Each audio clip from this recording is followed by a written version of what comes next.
Rowdy மற்றும் காவலர்கள் மீதான நாட்டு வெடிகுண்டு வீச்சுக்கு எதிர்க்கட்சித் தலைவர் இபிஎஸ் கடும் கண்டனம் தெரிவித்துள்ளார். இதுகுறித்த கூடுதல் விவரங்களை எமது செய்தியாளர் பிரகாஷ் வழங்க கேட்கலாம். வணக்கம் பிரகாஷ், விவரங்கள் என்ன? பெரம்பலூர் மாவட்டம் திருமாந்துறை அருகே குற்றவாளிகளை அழைத்து சென்ற போலீஸ் வாகனத்தின் மீது நாட்டு வெடிகுண்டு வீசப்பட்ட சம்பவத்துல 2 காவலர்கள் படுகாயம் அடைந்திருக்கிறாங்க. இந்த விவகாரம் தொடர்பாக எதிர்க்கட்சி தலைவர் எடப்பாடி பழனிசாமி சமூக வலைதளத்துல கண்டனம் தெரிவித்திருக்கிறார்.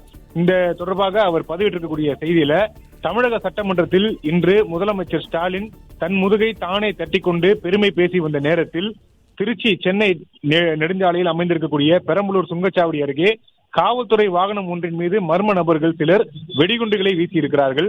பல்வேறு வழக்குகளில் சம்பந்தப்பட்ட மதுரையை சார்ந்த வெள்ளை காளி என்ற ரவுடியை காவலர்கள் விசாரணைக்காக அழைத்து செல்லும் போது இந்த கொடூர சம்பவம் நடந்துள்ளது.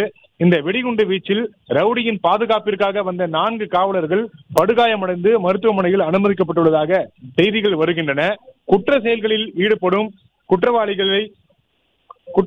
ஈடுபடும் காவல்துறையை பார்த்தோ இந்த அரசை பார்த்தோ கிஞ்சித்தும் அச்சமில்லை என்ற நிலைதான் தற்போது தமிழகத்தில் நிலவுகிறது.